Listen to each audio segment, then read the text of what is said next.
Doctora, ¿qué aspectos claves debemos tener en cuenta antes de firmar un contrato de alquiler? A la hora de firmar un contrato de alquiler es importante que sepamos que el contrato siempre tiene que ser por escrito.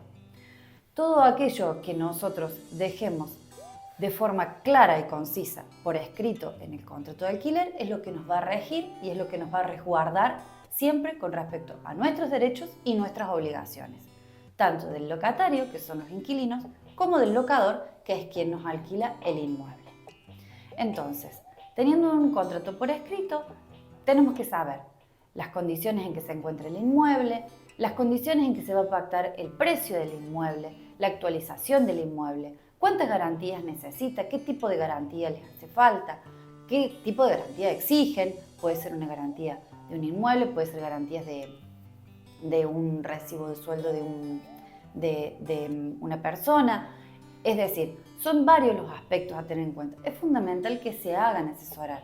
Si ustedes van a alquilar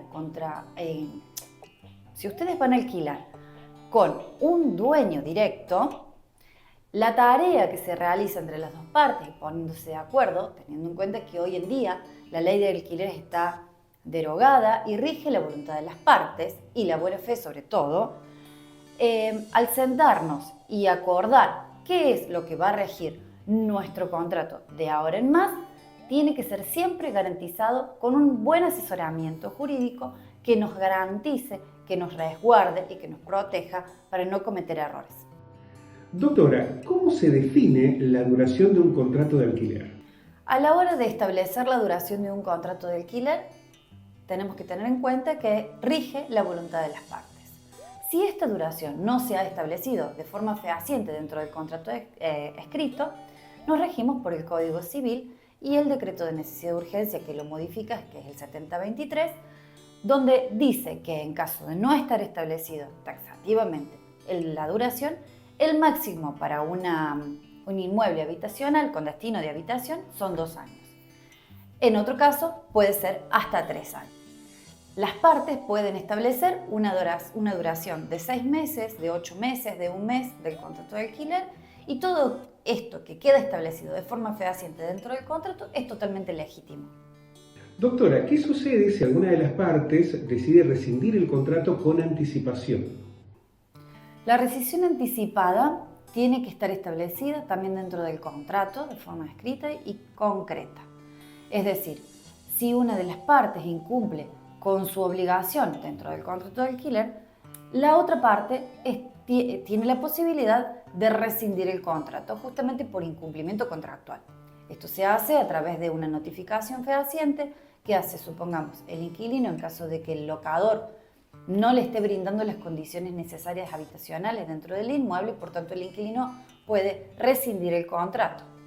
En caso de que sea el locador quien pretende rescindir, un ejemplo es en caso de que el inquilino por 2 periodos consecutivos no abonen el canon locativo y por lo tanto, habiéndose notificado, intimado al pago, luego de esto el locador está en condiciones de rescindir el contrato.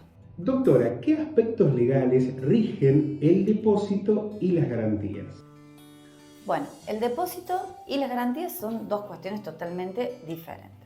Respecto al depósito, que es el importe que se exige previo al inicio del contrato, del ocupar el inmueble, es un importe que por lo general es un canon locativo que se pacta, supongamos, el inmueble se alquila por 500.000 pesos, tenés que depositar además 500.000 pesos.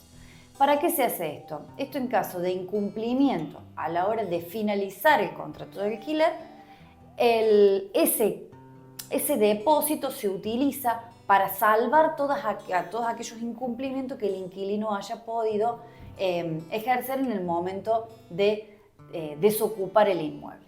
En caso de que no haya ningún incumplimiento y que el inquilino justamente entregue el inmueble en las condiciones pactadas conforme el contrato de alquiler, con ningún tipo de deuda y demás, ese monto tiene que ser restituido. Todo esto se pacta dentro del contrato de alquiler. Todo esto queda establecido de forma fehaciente en una cláusula del contrato. Con respecto a las garantías, son los que van a dar fianza y van a ser solidariamente responsables de las deudas que puedan llegar a generarse dentro del contrato de alquiler. La garantía es exigida tanto por el dueño del inmueble como por una inmobiliaria en caso de que se contrate con una inmobiliaria.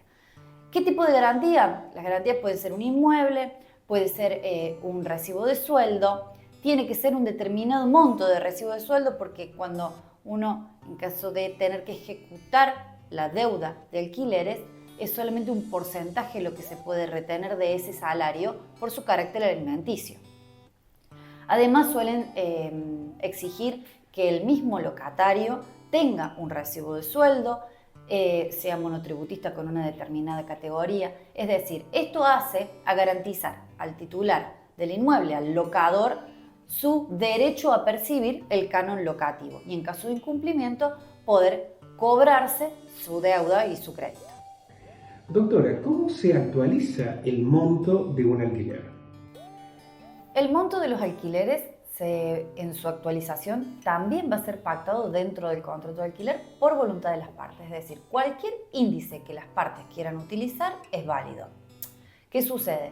En la mayoría de los casos, por uso y costumbre, y conforme a lo que viene manejándose el mercado, las inmobiliarias tienen un índice que se determina en base a varios índices, como por ejemplo la inflación y demás. Entonces, van actualizando conforme a ese índice que se publica.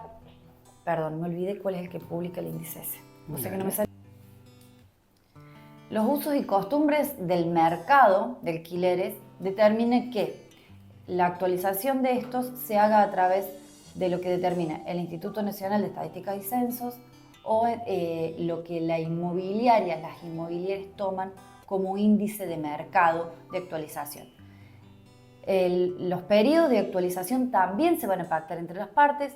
Habitualmente se hace cada 3 meses, cada 6 meses, teniendo en cuenta la inflación y cómo se viene dando el mercado. Se determina en realidad en función de lo que las partes quieren que suceda.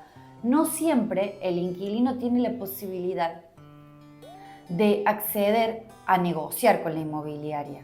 En definitiva, en muchos casos el inquilino se ve obligado a aceptar determinados montos de actualizaciones que no siempre están adecuados a su bolsillo o a la misma actualización que reciben sus salarios.